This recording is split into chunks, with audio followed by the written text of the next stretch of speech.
For most Americans, the story begins in 1979 with the Iranian Revolution and the hostage crisis. A group of revolutionary university students took over the American embassy in Tehran and held 52 diplomats hostage for 444 days. To help burn this into the American narrative, the news show Nightline was created with a nightly tally of the number of days since the crisis started. But to really understand, we have to go back to 1953, which is where the story begins for most Iranians. This was the year that the U.S. overthrew Iran's democracy and installed the Shah, a pro-U.S. dictator. In 1951, Dr. Mohammad Mossadegh was the first elected official who was appointed as Prime Minister of Iran by popular demand. He saw that the wealth needed to build Iran was leaving the country because over the past 50 years, its vast oil reserves were under British control at the hands of the Anglo-Iranian Oil Company, later to become BP, or British Petroleum. So Mossadegh became hugely popular for nationalizing the oil industry and taking back the oil. Hugely popular at home, but quite unpopular with the British government. Britain took Iran to the World Court over the matter and lost. They tried to hit Iran's economy by blockading the Gulf and halting trade. They tried to convince the U.S. to assist with regime change, but then President Truman was not interested. However, when U.S. President Eisenhower took office in 1953, Britain was able to persuade him under the Cold War pretext that Mossadegh relied on Iran's Communist Party for power. The newly formed CIA was sent to engineer a coup, codenamed Operation Ajax. Iran's monarch, the Shah, returned to power. He had previously been weakened by the new parliament, a short democratic experiment designed to limit his powers. After 1953, he returned fully backed by UK and US power, and the oil was soon flowing under control of Britain, America, the Netherlands, and France. The Shah became increasingly arrogant, opulent, and autocratic over his 25-year rule. He instilled fear in the population with a secret police known as Savak, created by the American CIA and Israeli Mossad, that tortured and imprisoned those who dared to dissent. He crushed all political opposition. Troops were sent to massacre demonstrators. He pushed a white revolution to modernize and westernize the country, giving women the right to vote and other reforms. But ultimately, he served the elites and created a huge economic gap for the poor masses. Powerful religious leaders saw that he was forcibly trying to rid Iran of Islam in a country that was 90% Muslim.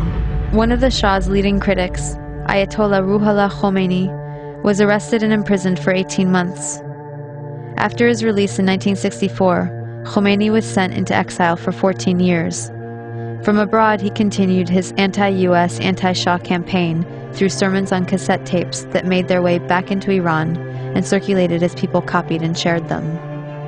By the end of the 1970s, things had gotten so bad that major protests and the violence that followed were becoming a regular occurrence. The Shah declared martial law and banned demonstrations. This resulted in a huge protest and a general strike that shut down the economy. Soon over 2 million people flooded a public square in Tehran, demanding to remove the Shah and for Khomeini to return, and that is exactly what happened. One important thing to note is that the CIA orchestrated the 1953 coup out of the very same American embassy in Tehran that was later the site of the hostage crisis, right after the Shah was overthrown by popular revolution in 1979. The students were convinced that once again, the U.S. had plans to overthrow their revolution. In fact, U.S. President Carter did send a NATO general to instigate a military coup, but it failed. Iran and the U.S. had an extradition treaty in force that obligated the Carter administration to return the Shah to Iran as an indicted criminal. The students had 4 demands. Return the Shah to Iran for trial. He had been accepted into America for medical treatment. Return the Shah's wealth to the Iranian people. A promise from the U.S. not to interfere in Iran's affairs in the future. And an apology and admission of guilt by the U.S. for its past actions in Iran. The apology never came. But 20 years later, Secretary of State Madeleine Albright did acknowledge the U.S. role in Mossadegh's overthrow. So Khomeini took power in 1979 and instituted a government under Islamic law.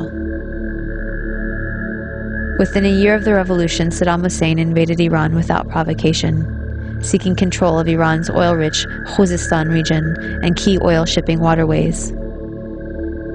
The resulting Iran-Iraq War from 1980 to 1988 was the longest and one of the most devastating conventional wars of the century. At least 500,000 Iranians were killed. This war further cemented resentment of the U.S. government, as they were playing both sides. On one hand, they were supporting Iraq, providing money, technology, and intelligence, including satellite photography, to help Iraqi bombing raids. The U.S. helped provide Saddam Hussein with weapons by giving him agricultural credits and pressuring Gulf states to give him billions in loans so he could buy weapons from Western Europe, China, and Russia. The U.S. Department of Commerce issued licenses to export materials for Iraq's weapons of mass destruction program. The U.S. continued its support even after learning that Iraq was using chemical weapons against Iran, not to mention against its own citizens, to stop an uprising of Kurdish separatists. But the imperialist tradition also called for maintaining regional balance of power. So the U.S. also armed Iran, not letting any one regional power get secure enough to dominate or to ally with its neighbors to challenge U.S. hegemony. In this case, it came in the form of the Iran-Contra scandal.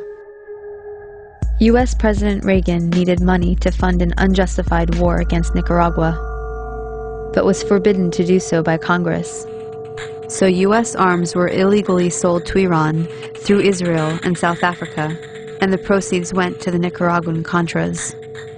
This allowed Reagan to get around Congress to support a campaign of kidnap, rape, torture, and murder for which the U.S. was convicted by the World Court for unlawful use of force.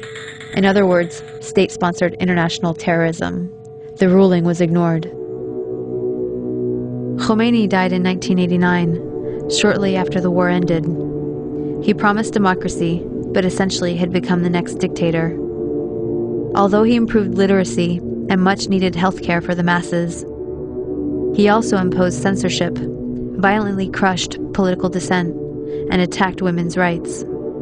Instead of the Savak, the people now had the Revolutionary Guard to fear. Since then, Iran has been an oppressive theocracy. Khomeini was replaced by Khamenei, who remains supreme leader to this day. As a test of fairness, we might imagine that Iran invaded and occupied Canada and Mexico, and had aircraft carriers sitting in the Caribbean.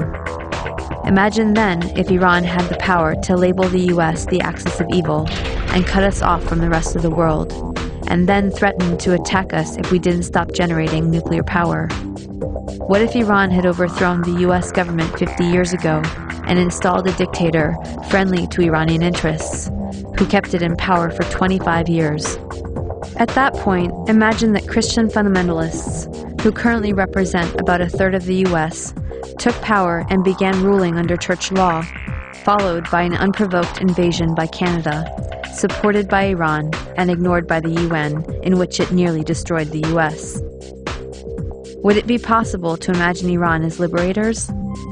Would Iran be justified in attacking if the U.S. government helped Christian fundamentalists in Canada to take up resistance? Would it be justified to hate and fear all Christians because of the ones that took and abused power in this context? This is not about good guys and bad guys. Both the American and Iranian governments are working against the interests of the people. But the deadly game of chicken was begun by the U.S., and the U.S. has the power to end it. We should look at our current policies and actions against Iran, look at some better options, and figure out a way to change the minds of the people running our government and prevent another criminal enterprise that will cost many more lives. It has been done in the past, and if people take action, it can be done again.